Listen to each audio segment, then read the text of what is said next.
Nós temos agora uma outra palestrante de muito conteúdo.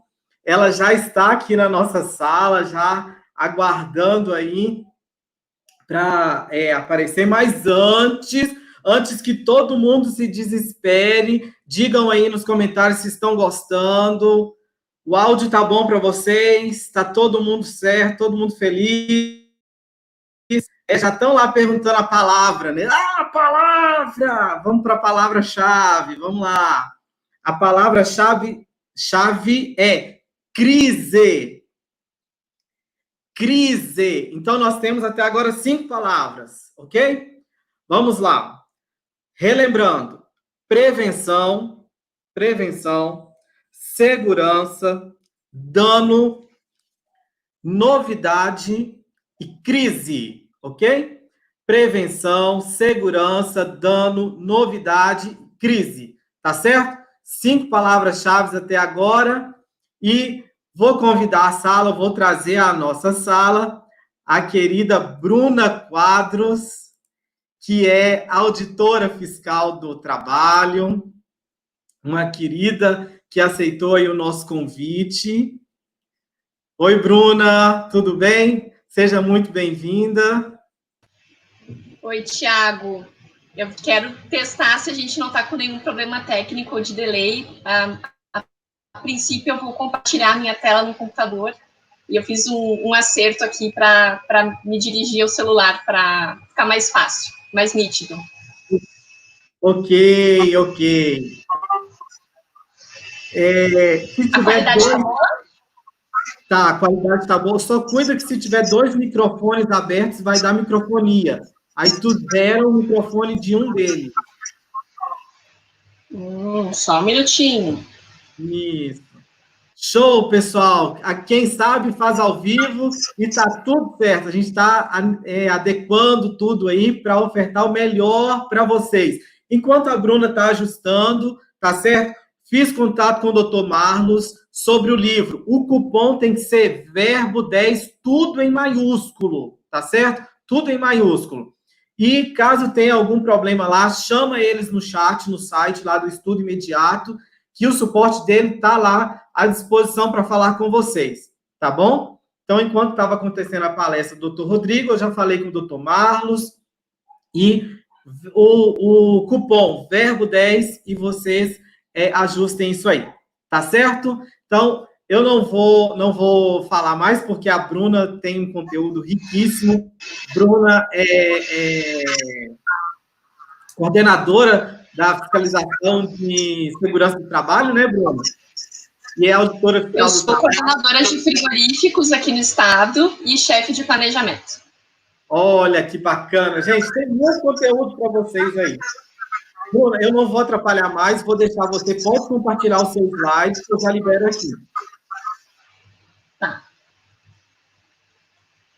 Deixa eu compartilhar aqui.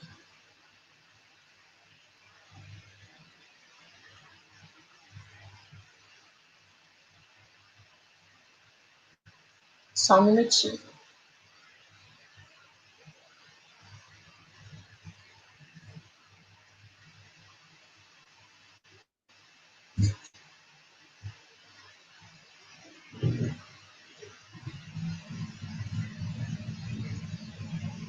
Estamos compartilhando, eu acho, né? Sim.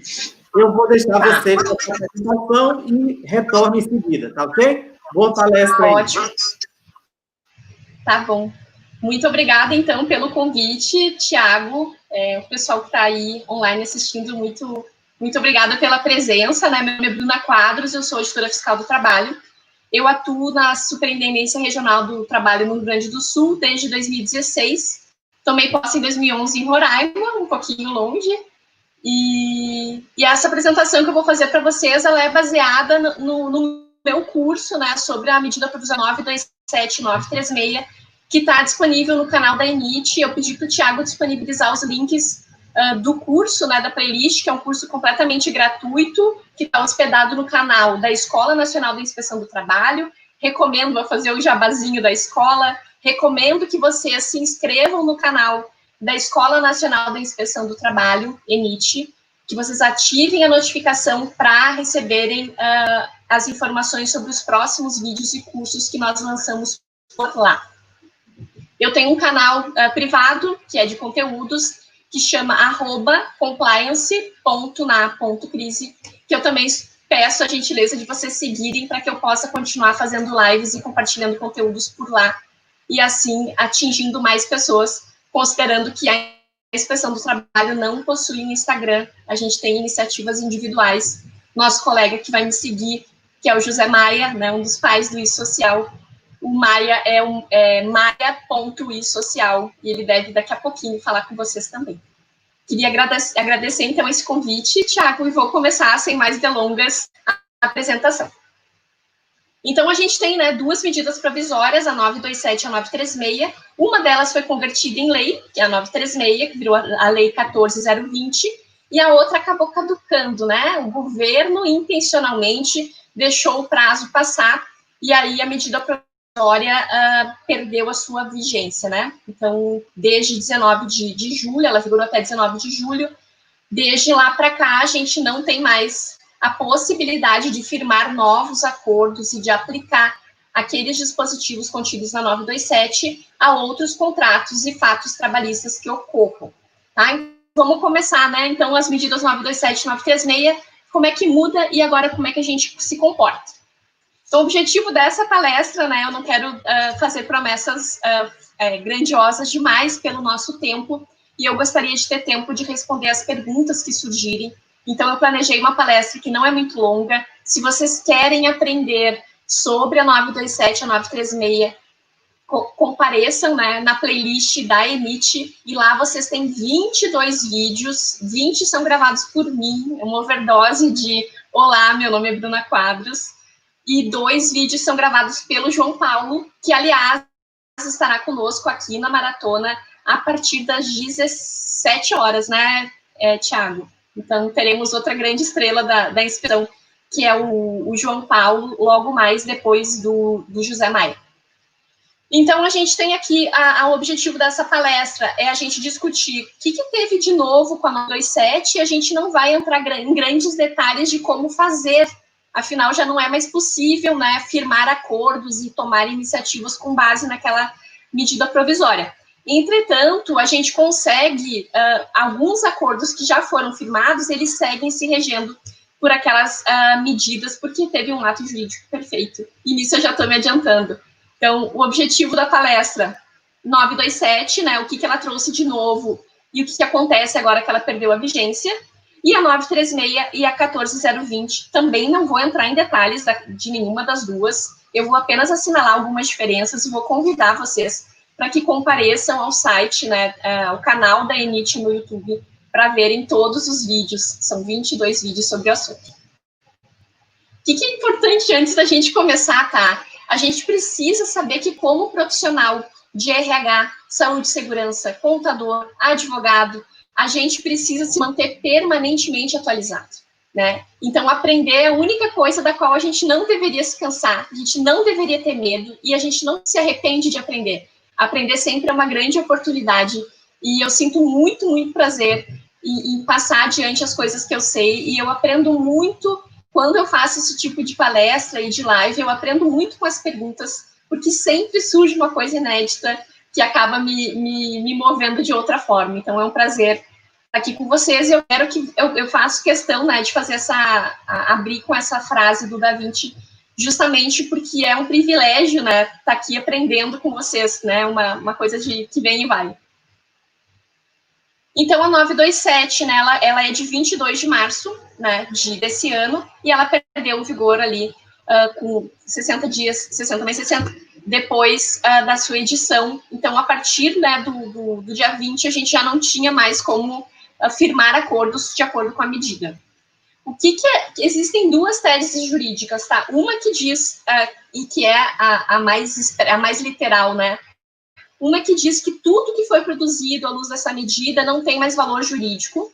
E a segunda medida é da ultratividade, né? Que se respeita, né, o ato jurídico perfeito, tudo que foi, os acordos que foram firmados, né, à luz da medida provisória, eles manteriam, né, a sua validade jurídica, afinal foram firmados de boa-fé, né, sob a égide de uma medida provisória, cuja principal intenção, né, o objetivo da medida provisória era garantir empregos, né, garantir que o empregador não precisasse realizar as despedidas e garantir que o empregado mantivesse a sua renda, né, isso, a gente está vivendo um período muito complicado da história da humanidade.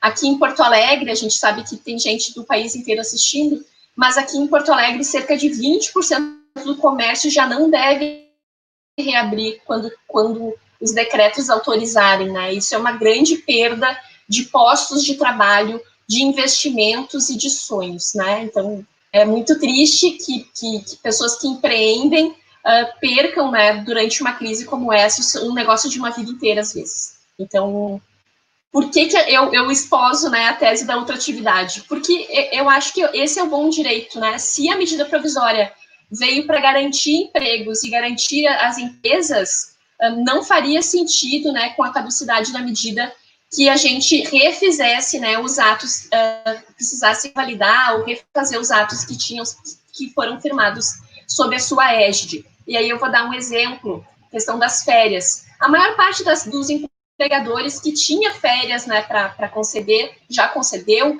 alguns anteciparam períodos futuros, mas a maioria dos empregadores em dificuldade econômica, esses empregadores, eles pedalaram o terço de férias para pagar lá na frente, junto com o 13º, até 20 de dezembro.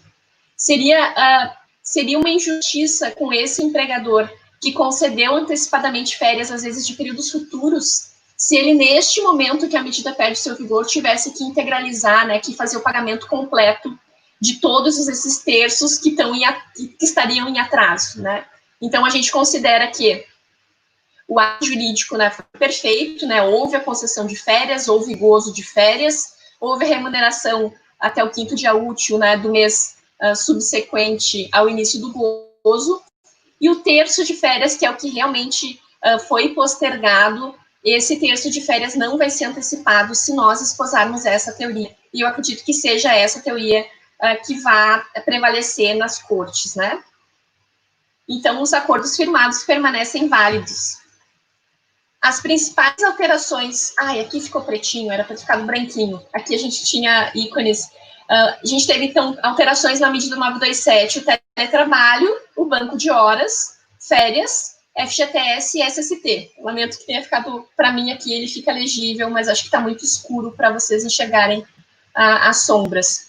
Então, o teletrabalho, vamos entrar nele. O teletrabalho, era a iniciativa do empregador colocar o empregado em teletrabalho pela 927. Essa era a grande inovação. Pela CLT, isso deveria ser fruto de um contrato individual, né, um acordo entre empregado e empregador, que poderia ser desde o início da relação contratual ou uma avença posterior. Com a 927, o empregador passou a ter o direito, né, a faculdade de, querendo, né, sendo do seu interesse e do seu negócio, colocar o trabalhador em teletrabalho. Então, a partir do momento que nós considerarmos que não é mais possível fazer isso, né, que voltam a valer, o teletrabalho volta a ser disciplinado pela CLT, a única coisa que a gente tem para discutir no mês de julho até agosto é sobre esse acordo sobre a infraestrutura, né? Então, quando o empregador, sob a égide da 927, enquanto ela estava em vigor, se o empregador fez essa avença, né, fez essa comunicação, na verdade, e ele tinha 30 dias, ele podia fazer imediatamente ou em até 30 dias essa mudança contratual, ele deveria combinar com o empregado, né, dispor quem que arcaria com os recursos, né, de informática, internet, computador, né. Então, a única coisa sobre teletrabalho que a gente vai continuar tendo, os acordos que já foram firmados continuam valendo. Então, as pessoas que estão em casa, algumas desde meados de março, né, desde a medida em diante, ou abril, maio, a qualquer tempo, durante a vigência da medida,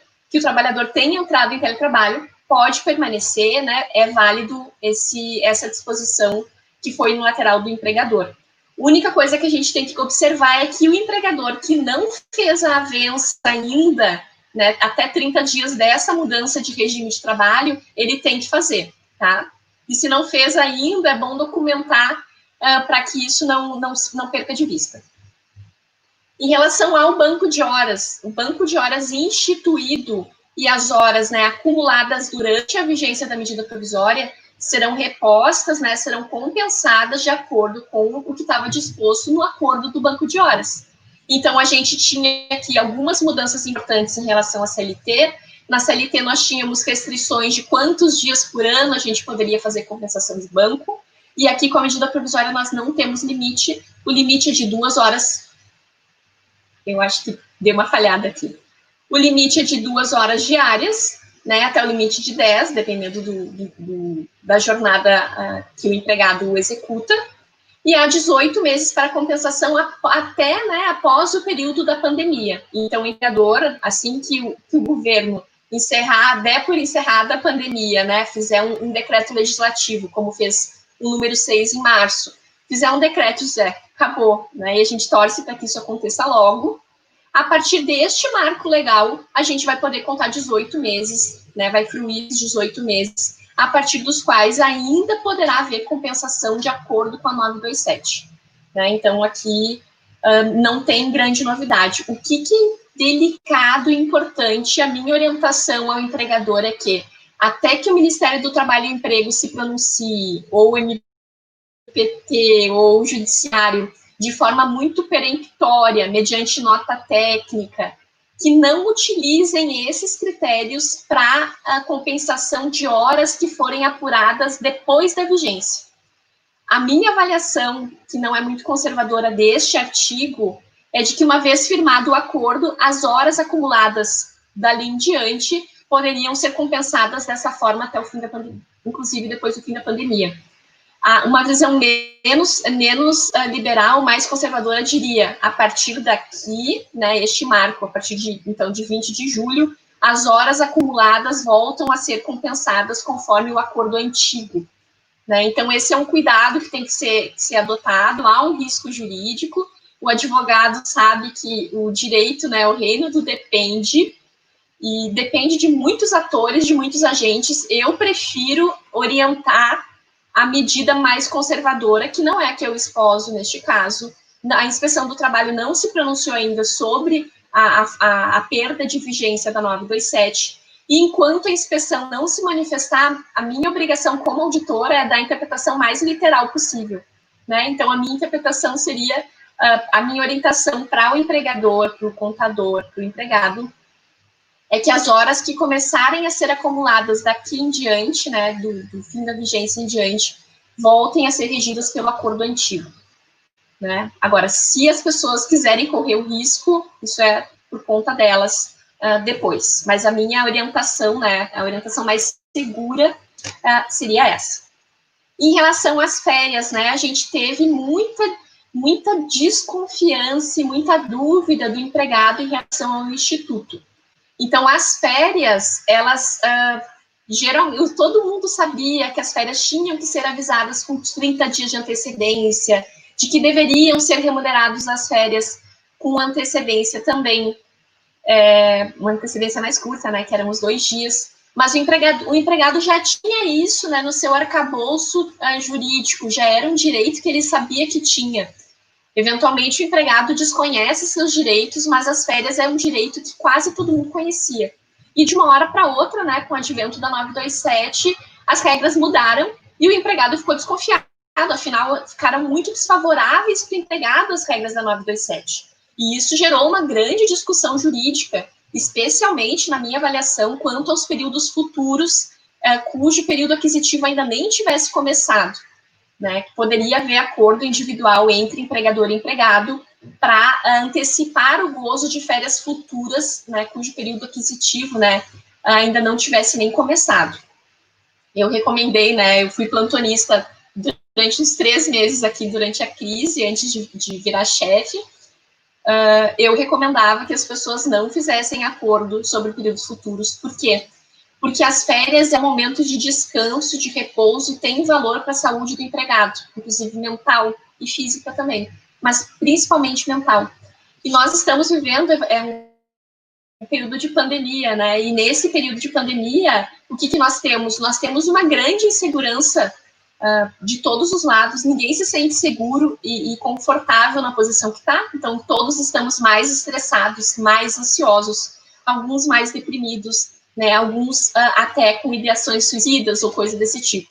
Então, a saúde mental do empregado, ela deve ser preservada, isso é um direito do empregado ter sua saúde preservada, é um dever da empresa, né? Eu nem me expliquei no comecinho da apresentação, eu fiz os cursos da medida provisória porque eu estava numa ansiedade muito grande em informar a população quais eram os direitos, o que tinha mudado. Mas a minha base, né, como trabalhadora, né, como auditora que sou, a minha base hoje em dia é saúde e segurança no trabalho, especialmente saúde mental, ergonomia.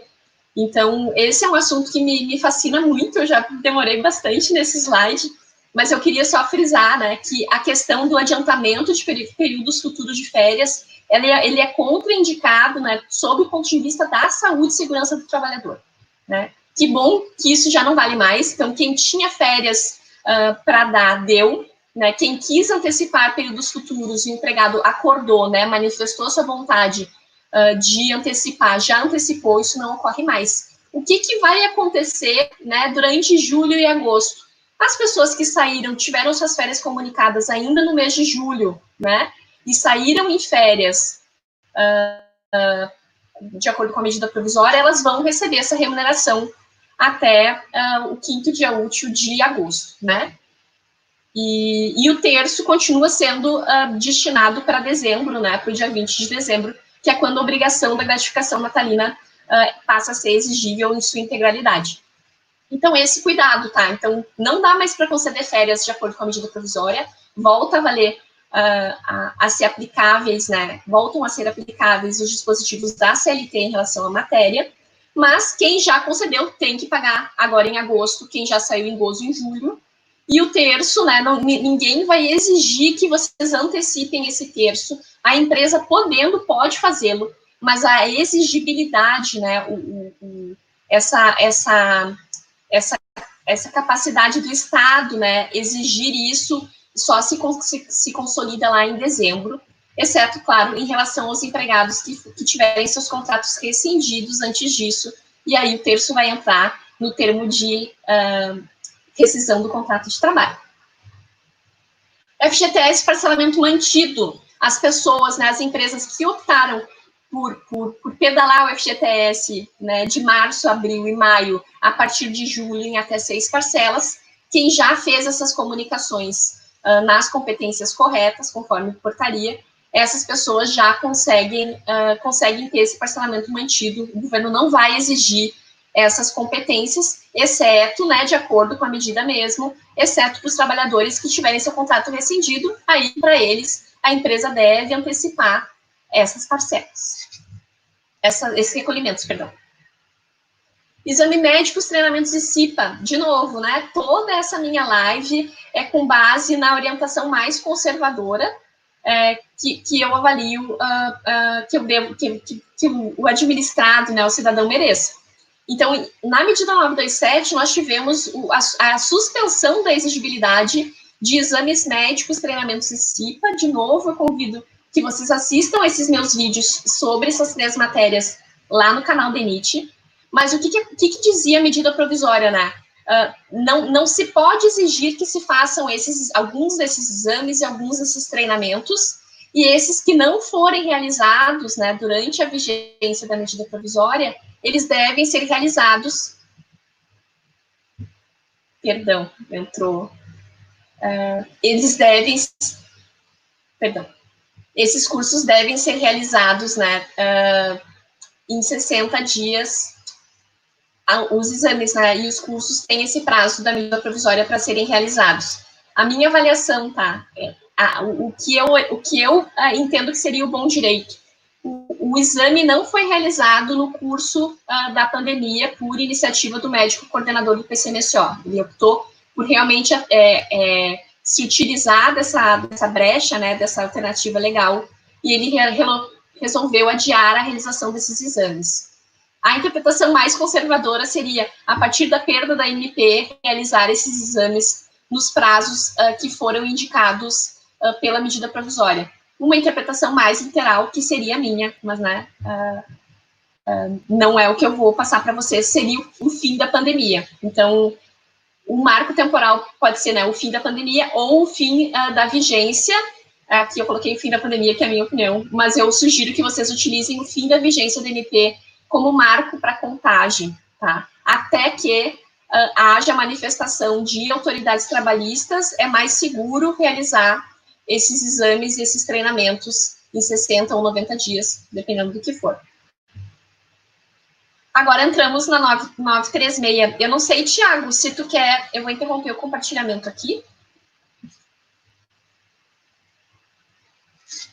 Tiago. Oi?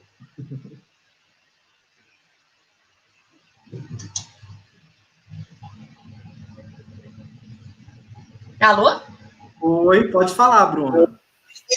Oi. Eu vou interromper aqui para a gente ver se temos perguntas, né, dos nossos web participantes sobre essa primeira parte, né? Já abordei, então, a 927.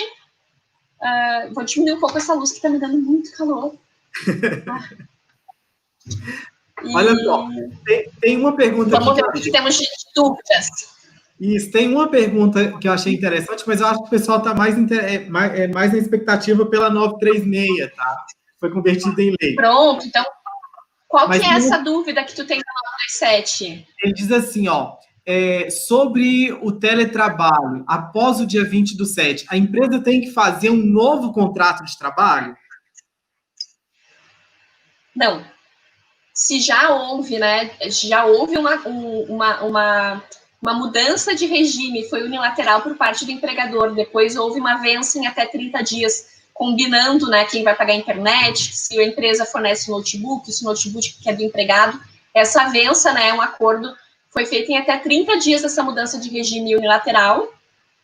Se o empregador fez a mudança de regime, não é necessário novo acordo. Se ele fez a avença, não é necessário nova avença, né? O que eu queria destacar, que eu destaquei nessa palestra, é que se o empregador fez, como determinava a norma, né, fez a mudança de regime e não fez a avença, eu recomendo que ele faça, e faça logo, porque ele estava irregular ao não fazer. E isso foi muito comum, viu, Tiago, nos meus plantões aqui, eu recebendo ligação de trabalhadores visivelmente hipossuficientes, pessoas que recebiam muito menos do que 3 salários mínimos, que não têm obrigação nenhuma de ter um notebook e uma internet de banda larga em casa, e de uma hora para outra se viram colocadas em teletrabalho, sem que o empregador mexesse uma palha para fazer frente a essas necessidades para o trabalho, né?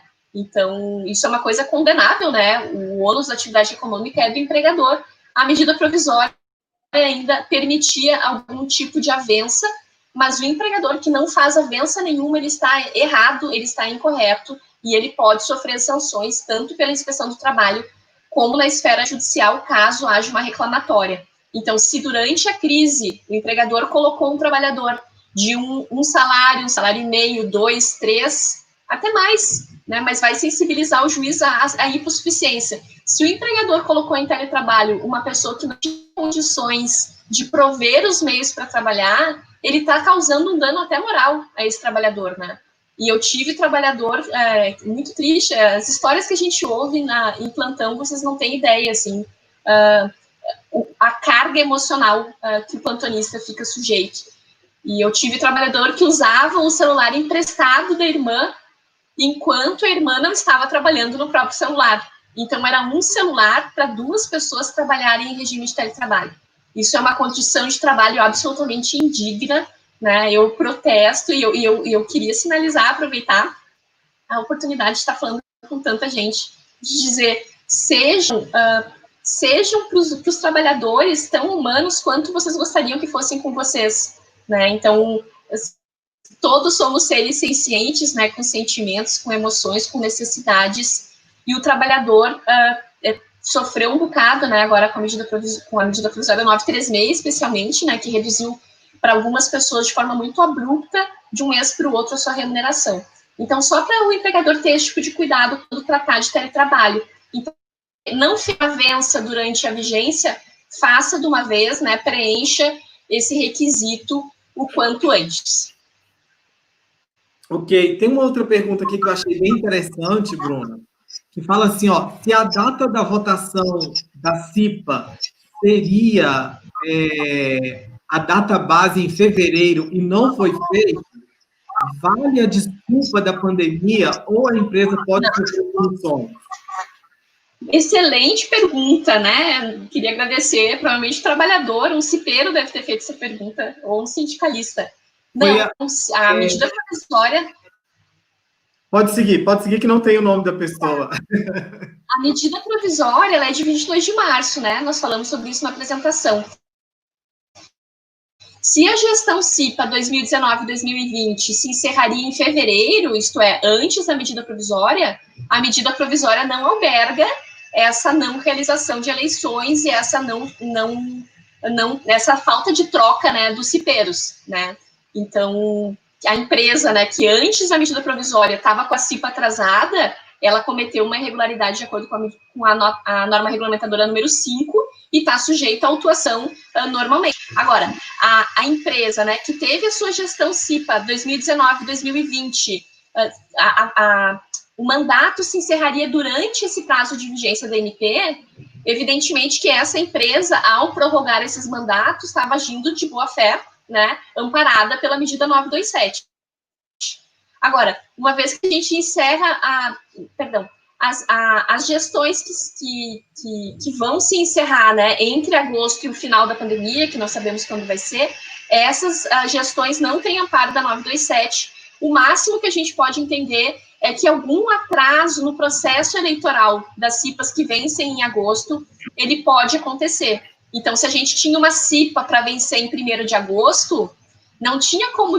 e o processo eleitoral estava suspenso pela medida provisória, não é exigível, né? A gente não tem como exigir do empregador que ele adivinhasse que a medida ia perder a vigência e que ele iniciasse as tratativas, né, para montar uma comissão eleitoral, edital de eleição, chamar candidatos, né? Então, a gente vai ter essa tolerância a partir do dia 14, 15, alguns dias, para esses processos eleitorais das CIPAs que vencem, né, cujo mandato vence de agosto em diante, para que esses processos sejam realizados à luz da norma regulamentadora número 5, normalmente.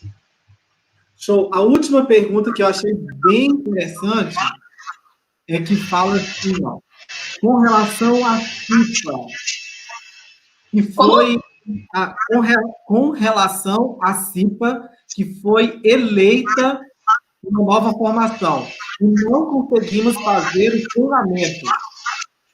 Qual é a sua orientação? Os treinamentos de CIPA, eles estão liberados na modalidade EAD, né? Então, eu recomendo que dê uma olhadinha no meu vídeo sobre CIPA lá na playlist da INIT. Os treinamentos que foram adiados pela 927 eram treinamentos periódicos, tá? Então, os anuais, bienais, treinamentos iniciais, então a pessoa nunca... ela está assumindo um mandato na CIPA, né? Ela vai fazer um curso, vai aprender a fazer mapa de risco, vai entender qual é a realidade da empresa, estudar o PPRA, o PCMSO, né? Deveria estar fazendo tudo isso num curso de CIPA.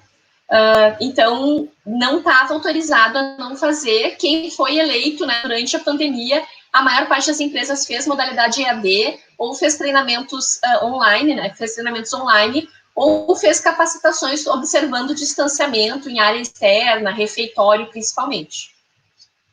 Show. Pode seguir, Bruna. Nós temos aí mais alguns minutinhos apenas, né? Eu tenho mais meia hora, né? 27 minutos. Eu sou muito boa de tempo, viu, Thiago? Tu não precisa se preocupar comigo. Show. Geralmente, eu tenho uma característica de pontualidade bastante forte, que é quase uma neurose, e eu trato isso em terapia semanalmente, mas eu costumo ser bastante pontual nos meus compromissos, e essa palestra eu planejei para ser dada em menos de 1 hora.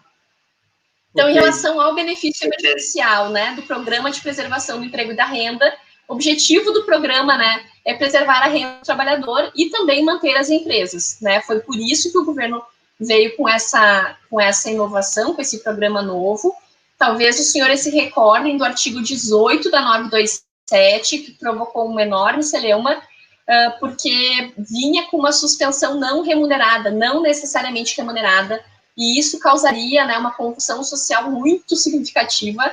E aí, mediante medida provisória 928, o governo prontamente já cancelou o artigo 18, em face, né, da recepção que ele teve na sociedade. E que bom que o governo nos ouve, né, eventualmente. Então, a 936 veio, né, como substituição ao 18 da 927, para quem não queria poder se situar historicamente. E a medida provisória 927, então, ela vigorou desde 1º de abril deste ano até o momento em que a lei converteu, que essa medida provisória foi convertida em lei. E a lei, né, 14.020, foi publicada no dia 14, ela é do dia 13, mas foi publicada, passa a ter vigência a partir do dia 14 de julho. Então, a medida provisória, os acordos que foram firmados à luz da medida provisória são esses, entre 1º de abril e 13 de julho, tá? Então, só para lembrar isso, para não aplicar institutos, algumas das poucas diferenças que há entre elas, não aplicar de um para o outro. O benefício emergencial, né, ele atingiu 11 milhões de brasileiros, né? Então, eu botei aqui 130 estrangeiros, não, 130 mil estrangeiros, mais de 30 mil estrangeiros também receberam benefício emergencial. São trabalhadores haitianos, venezuelanos, argentinos, bolivianos, peruanos, que trabalham no Brasil. Então, 11 milhões de trabalhadores passaram a receber esse benefício emergencial, e a maior parte deles com uma expressiva redução de renda, né? O que a gente teve na hora de converter a lei, né? A gente teve a tramitação no Senado, no Congresso, né? Então, passou pela Câmara, passou pelo Senado, e nós tínhamos expectativas, né, que a ajuda compensatória fosse ter um tratamento benéfico, né, para pessoas não jurídicas, né?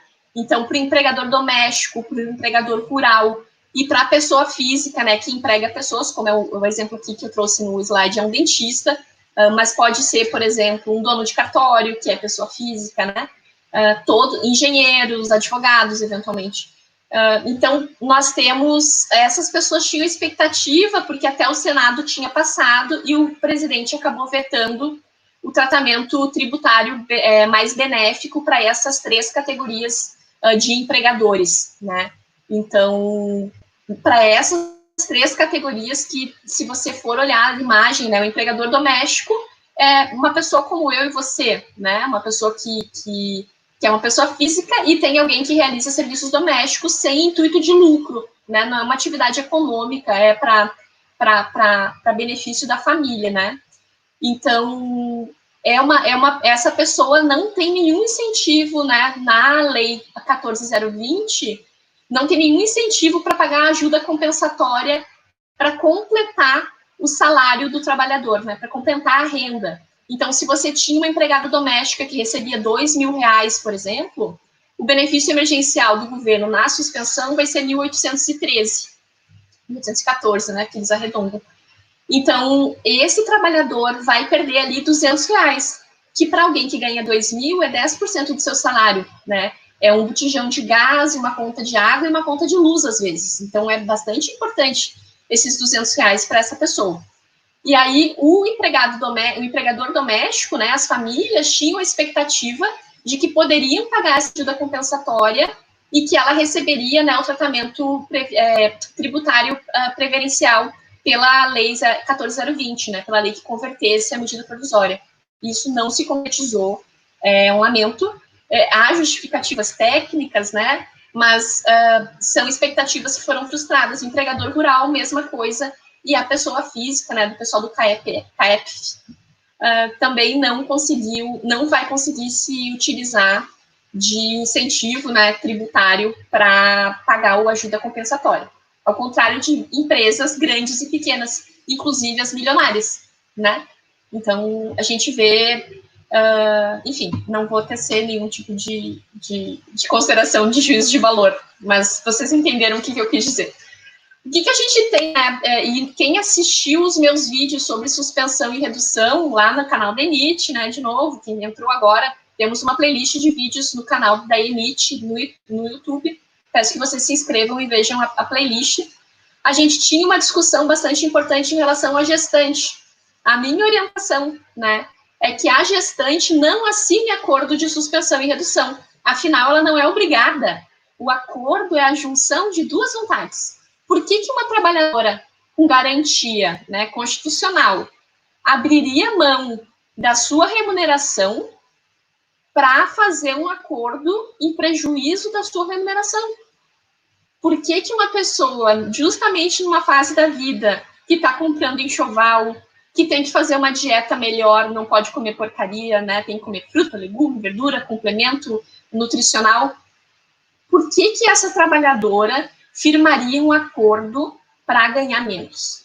Tá? Então, na minha avaliação, a maior parte das trabalhadoras que firmou acordo desse tipo, muitas delas foram coagidas de fato, e outras simplesmente desconheciam a sua possibilidade de se opor ao acordo. Então, eu quero aproveitar nessa oportunidade para me dirigir às trabalhadoras e dizer, você, né, qualquer trabalhador, mas especialmente os estáveis, né, especialmente os que têm garantia no emprego, por que você teria a vontade de firmar um acordo que te prejudica?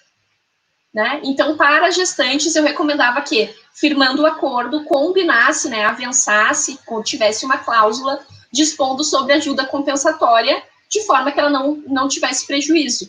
Porque muitas vezes a empregada veste a camiseta da empresa, gosta muito do empregador, ou do gerente, ou do supervisor, e ela quer firmar aquele acordo porque ela acha injusto com os demais colegas que só ela não firme o acordo.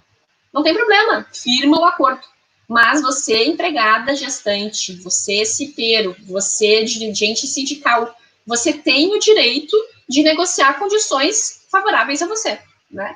Então, só essa ressalva antes de entrar nos termos.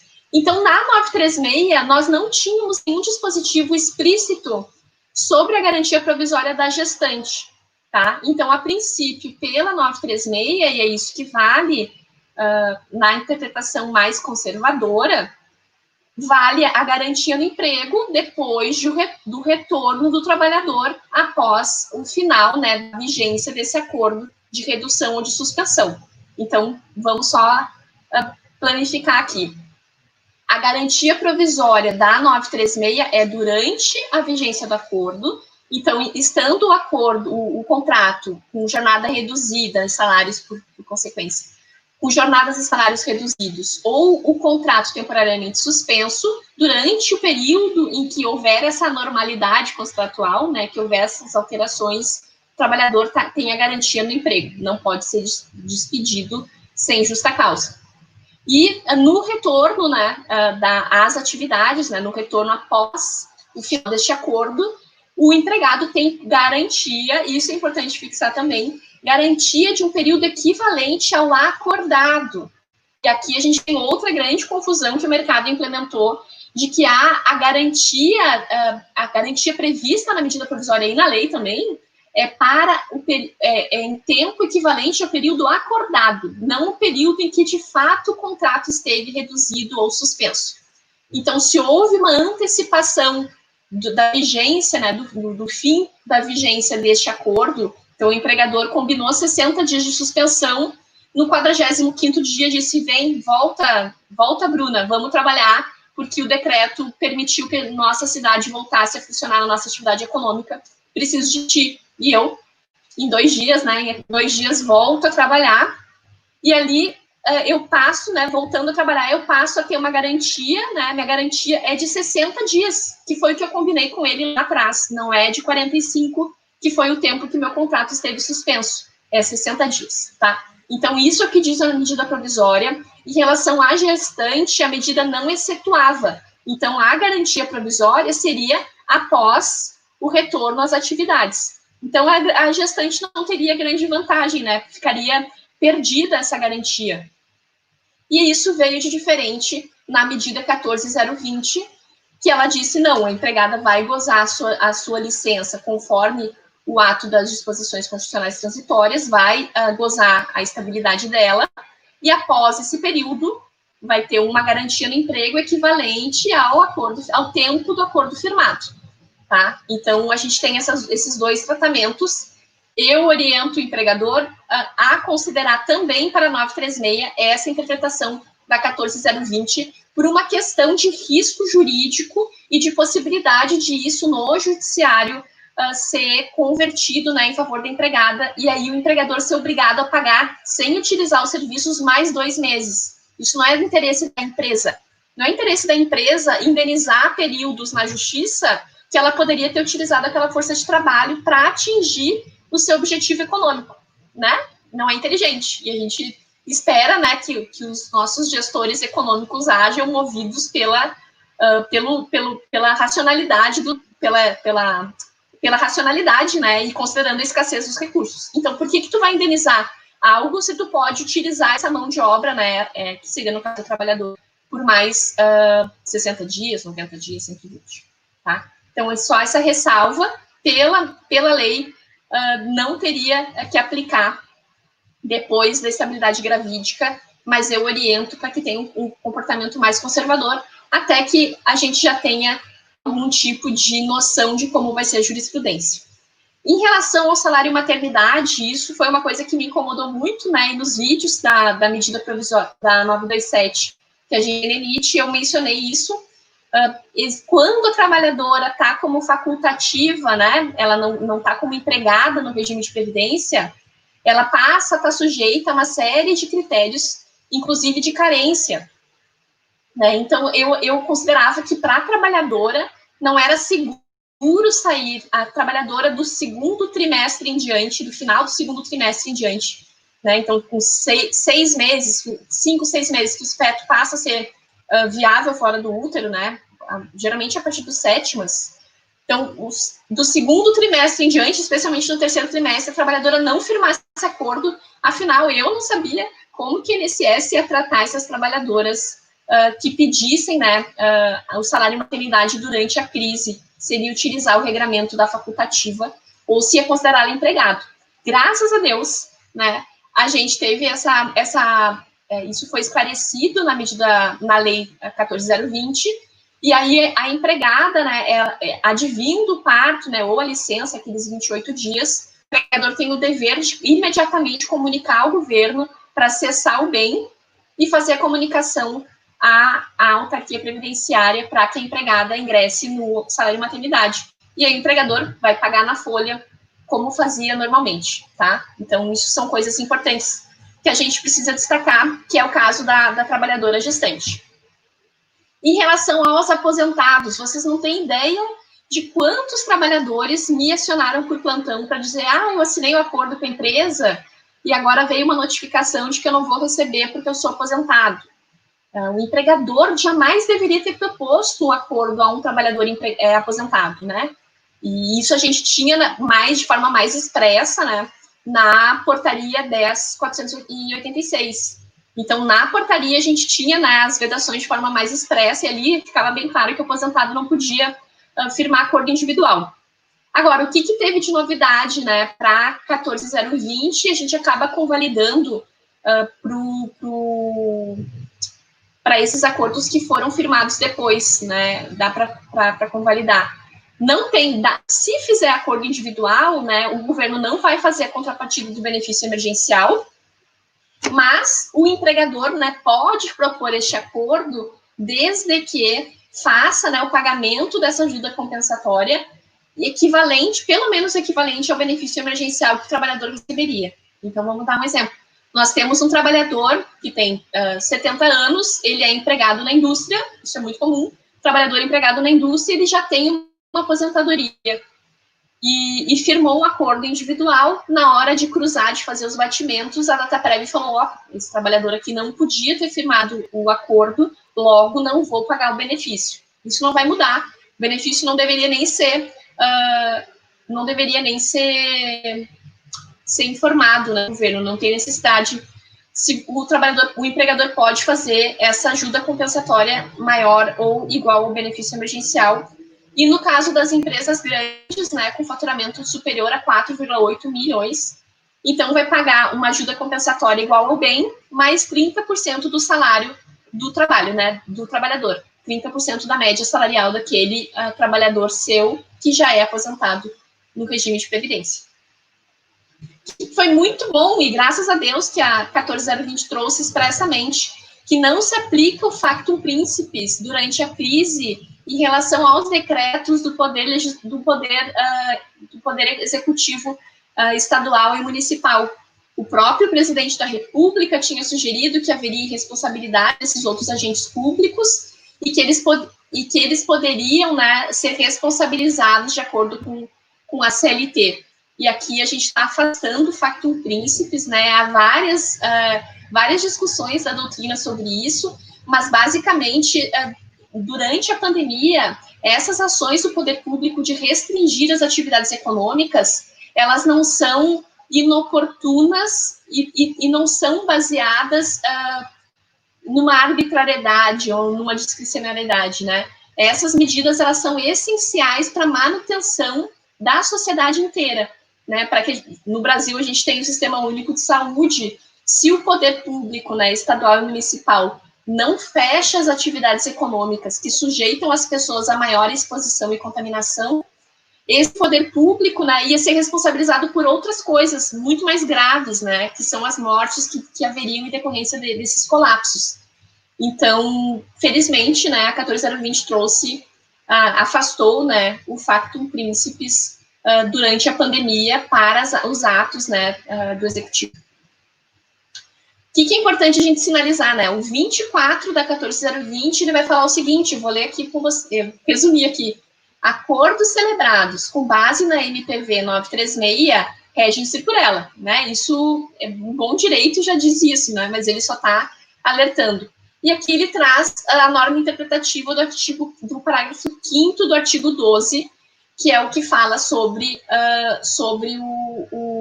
quem pode firmar acordo individual e coletivo, né? Então, como isso estava meio solto na medida provisória, expressamente a lei já diz, para a interpretação da medida provisória, no que tiver dúvida, utiliza o 5º do artigo 12. Ele só está sugerindo, né, a utilização deste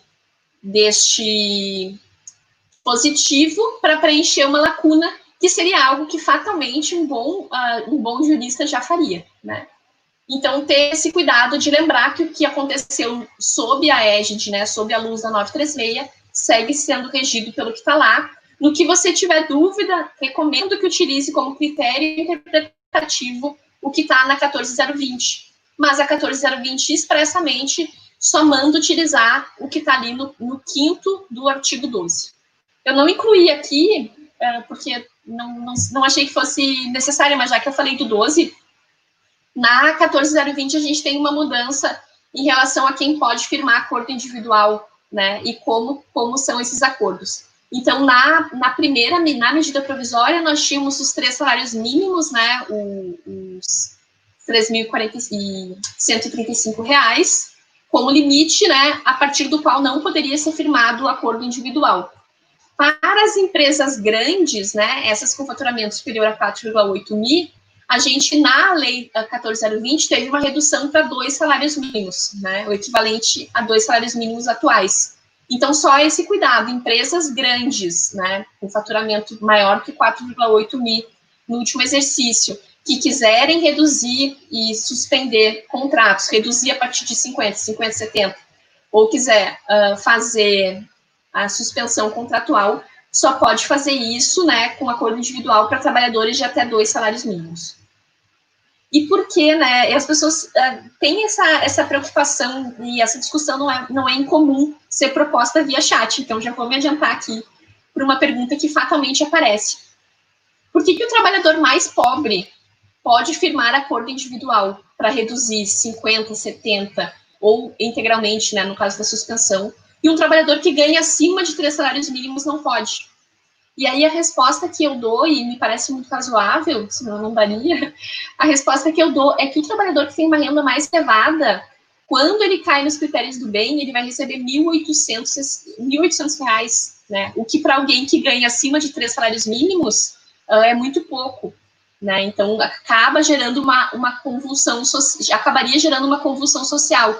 Se a gente pensar que um trabalhador que ganha, por exemplo, R$10 mil, ele tem uma empregada doméstica em casa, se ele caísse, né, no benefício emergencial por meio de um acordo, o empregador forçasse ele a fazer um acordo individual, esse trabalhador não ia ter dinheiro para pagar a sua empregada. Esse trabalhador não teria dinheiro para honrar os seus compromissos financeiros. E aí a gente teria uma quebradeira em série, né? Então, isso é bem preocupante e é uma coisa que a gente tem que ter muito cuidado durante a crise. Qualquer trabalhador que perca renda, esse dinheiro deixa de circular. É o contrário do Bolsa Família, né? Então, quando um trabalhador perde renda, ele deixa de pedir delivery, ele deixa de comprar roupa na internet. Tudo bem, não são coisas essenciais, mas são coisas que movimentam a economia. Então, se esse trabalhador tem que despedir a sua empregada doméstica, porque ele, que tinha uma alta remuneração, passou a receber R$ 1.800, um barulhão aqui na minha rua, perdão. Se esse trabalhador, de uma hora para outra, tem que demitir sua empregada não vai ter dinheiro para comprar, para pagar a creche dos seus filhos, né, para pagar alguém que cuide, geralmente é um cuidador, que ela está utilizando agora na crise, vai atrasar o gás, daí o cara que vende gás num bairro pobre vai vender menos gás, né, e aí as coisas vão se acumulando, né. Queria encerrar aqui, então, essa parte da apresentação com minha arroba do Instagram, a minha conta de conteúdo. Vocês vão ver uma conta muito tímida ainda. Eu peço que vocês me ajudem e eu me comprometo a fazer participações em lives semanalmente ou hospedar uma live no meu canal, no meu IGTV. E o meu Instagram é @compliance.na.crise. Foi o Instagram que nasceu da minha ansiedade, da minha angústia durante a crise, porque eu sabia que eu detinha, né, como auditora, como bacharel em direito, como mestre em saúde do trabalhador, que eu tinha conhecimentos que eu poderia disponibilizar às pessoas e que as pessoas estavam sofrendo por falta desse conteúdo. Então, eu peço que vocês me deem uma força lá para seguir a minha conta no Instagram. E agora vou, Thiago, interromper meu compartilhamento e ficar aqui à disposição o tempo que nos restar. Show, show, show. Excelente palestra, Bruna. Está chovendo de perguntas, chovendo. Eu acho que eu vou te convidar para uma live na próxima semana só para falar sobre essa dúvida. Só para perguntas. Só para perguntas, porque... Vai ser uma honra, Thiago. Show, aí, ó. Não, mas é um assunto muito polêmico. É que aí não tem como ser, não. Mas que bom que as pessoas se interessaram, Thiago. Fico feliz. E, assim, vou ter, com muita felicidade, me coloco à disposição para a gente fazer uma live logo na semana que vem. A gente já encerra hoje agendando. E aí a gente publica aqui no chat, ali nos comentários do vídeo, quando que eu vou fazer esses esclarecimentos. Fico muito feliz pela oportunidade. E se quiser mandar uma perguntinha, a gente tem tempo. Olha só. Eu não selecionei, porque é muita pergunta, e o próximo palestrante já está na sala de espera, mas eu queria que você estivesse aqui junto com ele, entendeu? Maia! Eu vou trazer ele aqui para a sala, olha ele aí, libera o áudio, Maia, libera o áudio, olha. Eu ficava aqui até às 18 horas só ouvindo Bruninha, pode continuar. Que privilégio poder te ter na sala de espera, Maia. Muito bom, que coisa boa. Olha, que alegria. Eu não conheço Bruninha pessoalmente, mas que estou com orgulho. Aliás, tenho assistido a muitas lives. Ela tem feito um trabalho muito interessante, tem levado essas informações para muita gente. Então, eu já vou lhe seguir no seu Insta e chamo todo mundo para acompanhar. Ninguém pode estar perdendo isso, não. Muita coisa boa. Show! Pessoal, quero agradecer aqui a Bruna por ter aceito o convite. A palestra foi excelente, esclarecedora. Nos comentários, as pessoas falando, eu não sabia, então é assim. Muitas perguntas, então a nossa live vai bombar na próxima semana. Pessoal, a gente não vai conseguir esclarecer dúvida, porque um outro mestre está aí nos aguardando. Então, Bruna, gratidão. Tá? Muito obrigado mesmo, muito sucesso. Né? O seu Insta vai bombar, porque você tem muito conteúdo. Tiago, agradecendo, então, finalmente, né, para finalizar, agradecendo o convite, né, na sequência aqui, para o pessoal não ir embora, nós temos o José Maia, meu colega auditor, praticamente o pai do e-social no Brasil. Depois do Maia, a gente tem o João, que é o pai do bem. Então, assim, tá uma tarde bem paternal aqui. O que eu queria só falar, aproveitando que as pessoas não sabiam muita coisa, no canal da Init, de novo, fazer o jabazinho da Init, é um canal no YouTube, chama Escola Nacional da Inspeção do Trabalho, as letrinhas ENIT. Aí você vê lá, tem uma live minha com o João Paulo, que daqui a pouco vai entrar depois do Maia, e a gente fala sobre as duas medidas, a medida 936 naquela live. Então, tem bastante, a gente responde bastante dúvidas lá também, e eu assumo esse compromisso com o Tiago aqui, de dar sequência a essa participação com vocês. Um abraço e até a próxima oportunidade. Gratidão. Até.